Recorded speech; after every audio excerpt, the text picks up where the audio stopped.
The thing in the vents. I moved into the apartment on a rainy Tuesday, my last option after weeks of searching. It was old, the kind of old that smelled like dust and rotting wood, with floors that creaked even when no one was walking. But it was cheap, and I didn't have the luxury to be picky. The first night, I heard the noise. At first, I thought it was just the building settling. Soft creaks and groans, the occasional scratching in the walls. Old places have rodents, right? But as I lay in bed, staring at the ceiling, I realized something was off. The sound wasn't random. It was moving, slowly, deliberately, coming from the air vent. I turned onto my side, trying to ignore it. Probably just mice. Nothing to worry about. I pulled the covers over my head and forced myself to sleep. The next night, it got worse. I had just turned off the lights when I heard it again. A faint shuffling. Then, breathing. Shallow. Wheezy. Too slow to be a rat. Too steady to be the wind. I froze. My eyes flicked to the vent above my bed. It was too dark to see, but I swear I could feel something staring back at me. I grabbed my phone and turned on the flashlight. The vent cover was loose, slightly tilted, like something had been pressing against it. I stared, heart pounding, waiting for something, anything, to move. But there was nothing. I was being paranoid. Had to be.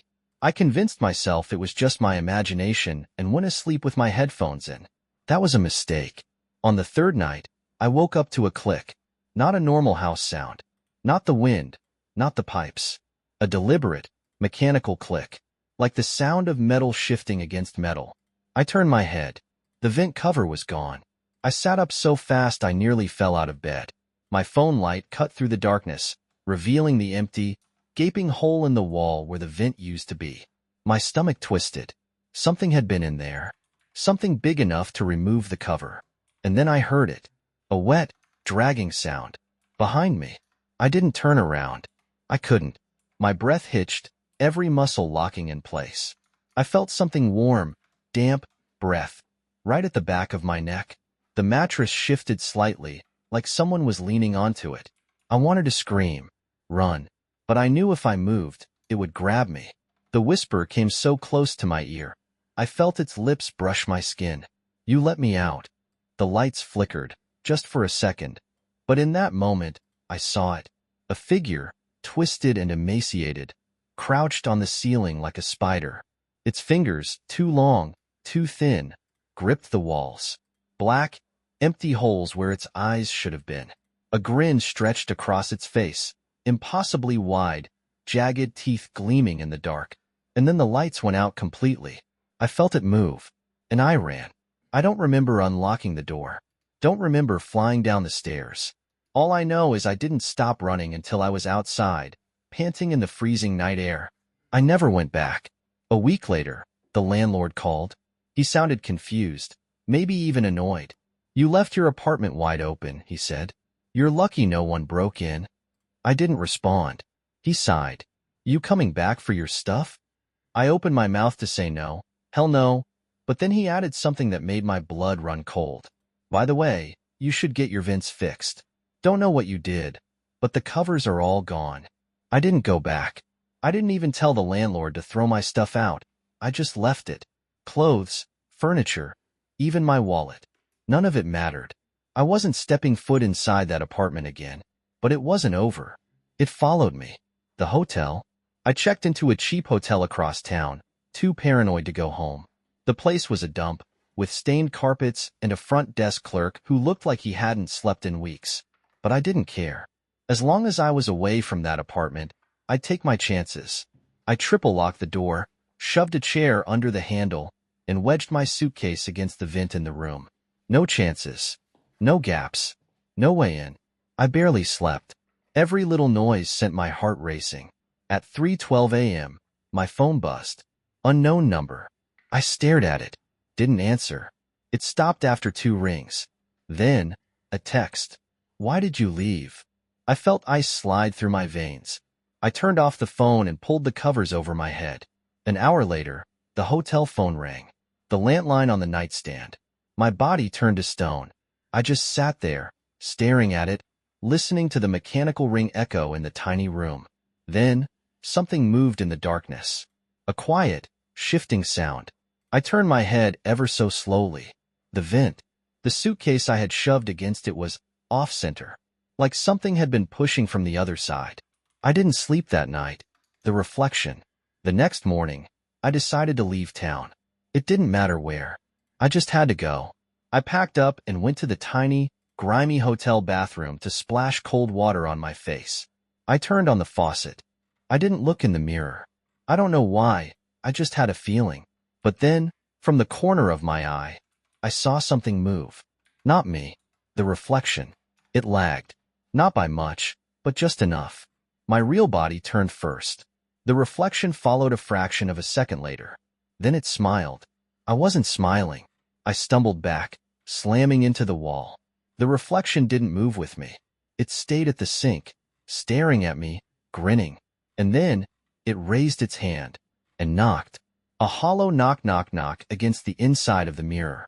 I ran out of that room so fast, I don't even remember grabbing my bags. The bus ride. I got on the first bus out of town. Didn't care where it was going. I sat in the very back, pressed against the window, watching the city shrink behind me. For the first time in days, I felt like I could breathe. The bus was nearly empty. Just me, the driver, and an old woman a few rows up. The steady hum of the engine was almost soothing. Then I heard it. A whisper. Right next to my ear. You let me out.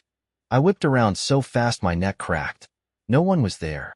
The seat beside me was empty. I turned back to the window and saw my own reflection. Except, it wasn't me. Its head was tilted at an unnatural angle. Its eyes were too wide, too dark. Its mouth stretched open too far. And then, it started crawling out of the glass. I don't remember screaming, but I must have. The driver slammed on the brakes, and I was thrown forward. When I looked again, the window was normal. Just a reflection. Just me. I got off at the next stop. I've been running ever since. I didn't stop running. I took another bus, then a train, then another bus, hopping between small towns, avoiding mirrors, avoiding vents. I didn't sleep much, too afraid of what would happen if I did. Then, one night, I made the mistake of stopping. The motel in the woods. It was the kind of place that shouldn't have still been in business. The neon sign flickered weakly, barely holding on to life. The parking lot was empty except for one rusted truck with no plates. I didn't care. I was exhausted. The guy at the front desk barely looked at me as he slid the key across the counter. His hand was shaking. "You driving alone?" he asked, eyes flicking to the door behind me. I didn't answer. Just took the key and went to my room. Room 6. I locked the door. Checked the vent above the bed. It was sealed shut. No mirrors in the room, either. Just a tiny, cracked TV in the corner. Safe. For one night. Or so I thought. The scratching. I woke up to something scratching against the door. Not knocking. Not footsteps. Scratching. Long, slow drags of nails against the wood. I held my breath, gripping the sheets. The sound circled the door frame, like something was crawling around the edges, testing for a way inside. Then it stopped. Silence. I exhaled. Then, a low, wet growl from under the bed. I didn't move. Didn't breathe. Something was under there. Then I heard, clicking, like claws tapping against the floor. Very slowly, I turned my head, just enough to peek over the edge of the bed. A wolf was crouched on the floor, but something was wrong with it. Its legs were too long. Its fur was thin, stretched over its bony frame like old leather. But the worst part? Its eyes. They were human. Wide, bloodshot, staring straight at me. It opened its mouth, too wide, jaw unhinging like a snake, revealing rows of jagged, broken teeth. A long, black tongue slithered out, dripping something thick and dark onto the carpet. Then, the worst part, it spoke. "You left the door open." I bolted. Didn't think. Just ran.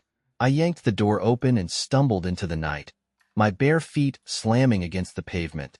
Behind me, I heard the thing laugh. A wet, choked sound, half animal, half something else. I didn't stop running until I reached the woods. The nest.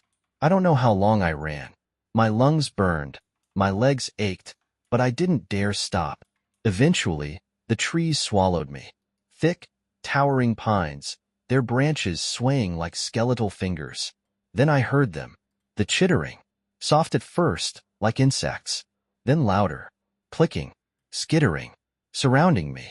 I turned in slow circles, my breath coming in ragged gasps. Then I saw them. Hanging from the trees. Bats. But these weren't normal bats. Their wings were too large, their bodies swollen, pulsing like they were breathing too hard. Their eyes gleamed in the dark, hundreds of them, watching me. One of them dropped from a branch. It landed in front of me with a sickening splat, its body twitching. Its skin was peeling, like something inside was trying to get out. Then it split open. A human hand clawed its way out of the bat's ruptured body. Then another, and another. Something crawled out of it. A thing. Twisted. Humanoid, but wrong. Its arms were too many. Its mouth stretched across its whole face, splitting open like a blooming flower, lined with tiny, black, moving teeth. It laughed. Then the other bats began dropping from the trees, their bloated bodies splitting open, spilling more of them onto the ground. I turned and ran. Branches tore at my skin. My feet slipped in the mud, but I didn't stop. The chittering rose behind me, filling the air like 1,000 voices whispering my name. I ran until I saw lights. The gas station. I burst through the doors of the tiny gas station, panting, my hands covered in dirt and blood. The clerk, a middle-aged man with tired eyes, barely reacted. He just stared at me, then sighed. "You saw them, didn't you?" I nodded, trying to catch my breath. He reached under the counter and pulled out a shotgun. "Don't look at the windows," he said. "They can smell fear." I turned, slowly. The glass door was covered in handprints. But the hands were wrong. Too many fingers. Too many joints. Pressing against the glass. Smiling mouths stretching wide in the reflection. Then, in the distance, I heard it. A slow, wet whisper from the vents in the ceiling. "You let me out." The lights flickered, and the gas station went dark. The lights died. The whole gas station was swallowed in darkness, and the air turned thick, too thick, like something heavy was pressing against my lungs. The clerk cursed under his breath. I heard the click of his shotgun as he pumped it, the sound sharp in the silence. Then, the scratching started. From the ceiling, from the vents, from the windows, where those too many fingered hands pressed against the glass, streaking it with something black and oily. Something was coming. The crocodile pit. The clerk grabbed my arm. "We're leaving. Now." I didn't argue. He led me out through the back, kicking open the door. The night air hit me like a slap, but I barely had time to react before he pulled me toward an old pickup truck. That's when I noticed the pond. It sat just beyond the station, murky and too still. The moon reflected off its surface like glass. But something about it felt wrong. The clerk saw me staring. "Don't go near the water," he muttered. "They wait there." "They?" I asked, but he didn't answer. Then, a scream. A man stumbled out of the woods, his clothes torn, his body slick with mud. His eyes were wild, darting in every direction like he was being chased. "Help me," he wheezed, clawing at the air. "Please. It's in my head." I took a step forward, but the clerk grabbed my wrist. "No," he whispered. "Watch." The man staggered forward, one foot plunging into the edge of the pond. The water exploded. A crocodile, if you could even call it that, erupted from the water. But it wasn't normal. It was too big. Its body stretched and warped. Its scales were peeling, revealing raw, pulsing flesh underneath. And its eyes were human, wide, bloodshot, desperate. The man screamed. The thing latched onto his leg, its teeth sinking too deep, tearing through flesh like paper. Blood sprayed across the mud as the crocodile twisted, its jaw wrenching in an unnatural angle. The man shrieked, his voice shifting. No longer human, no longer his. It became layered. 2 voices. 3, 10, screaming all at once. Then the crocodile dragged him under. The water went still. The man was gone. I turned to the clerk, my heart pounding. What the hell was that? He didn't answer. He was looking at the pond. And then I saw it. The water wasn't still anymore. It was full of faces. Hundreds of them, barely visible beneath the surface. Their mouths open in silent screams. Their hands reaching, stretching, twisting. One of them looked like me. I ran. The road that shouldn't exist. The clerk and I jumped into the truck, and he floored it. The gas station, the pond, the faces, all of it disappeared into the rearview mirror. For the first time since this nightmare started, I thought maybe, just maybe, I was safe. Then I looked at the road ahead. It wasn't the same road. The pavement was cracked, old. The trees on either side were dead, their branches reaching toward us like skeletal fingers. The sky above had turned the wrong color, a deep, sickly shade of yellow. "This isn't the highway," I whispered. The clerk's knuckles were white on the wheel. "No," he said. "It isn't." The radio flickered on, but there was no music. Just breathing. Slow. Raspy. Too close. The vents in the truck rattled. And then, from the speakers, "You let me out." The truck lurched. Something slammed into the windshield. A deer. Or something that had once been a deer. Its body was wrong. Twisted. Stretched. Its legs bent the wrong way, bones piercing through its fur. Its eyes were gone, just black, empty sockets that oozed something thick and tar-like. And its mouth. Oh God! It was open too wide. Too many teeth. Too many tongues. It didn't move like an animal. It crawled over the windshield, its long, broken legs scraping against the glass. Then, slowly, it turned its head toward me and spoke. "You let me out." I screamed. The truck spun out of control. The world blurred. And then, darkness. The thing in the rearview mirror. I woke up upside down. The truck was wrecked, flipped over in the middle of the road. The clerk was slumped over the wheel, unconscious. Everything was too quiet. I unbuckled my seatbelt and crawled out through the broken windshield. My whole body ached, but I didn't care. I had to get away. Then I heard it. A whisper. From the rearview mirror. I turned, slowly. At first, I saw my reflection. Then, it smiled. Not me. Not my mouth. Then, it crawled out. A hand. My hand. But wrong. Pushed through the glass. Then another. Then its face. My face. But the eyes were hollow. The mouth stretched too wide. It leaned close, pressing its cracked lips against my ear. And it whispered, "You let me out." The last thing I remember was its hands wrapping around my throat. Then, nothing. The last transmission. They found the truck 3 days later. The clerk was alive, but wouldn't speak. I was gone. The police reviewed the gas station security footage. The last thing they saw? Me, walking out of the woods, smiling. But it wasn't me, because I was still missing. And in the vent above the gas station counter, they heard breathing. The thing in the vents, final part. The world thinks I'm missing, but I'm not. I'm still here. The other me. They took the security footage, showed my friends, my family, asked them, "Is this him?" They all said yes, because it looks like me. It walks like me. It even talks like me. But it isn't me, because I'm still in the dark. I don't know where I am.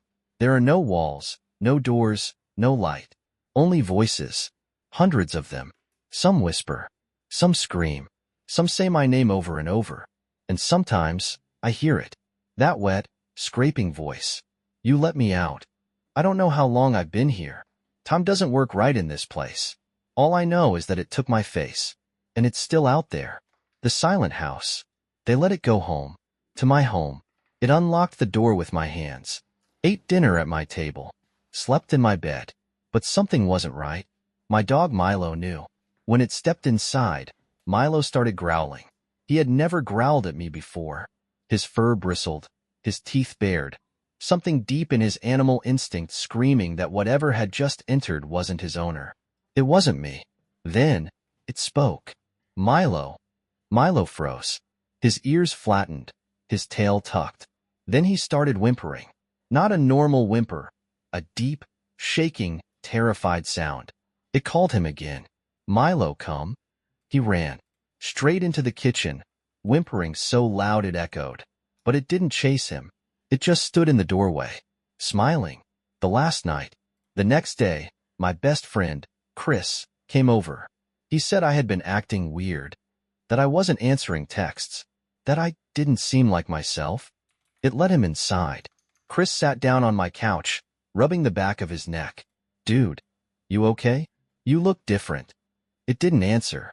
Chris sighed. Listen, man, I know you've been through some weird stuff, but I just...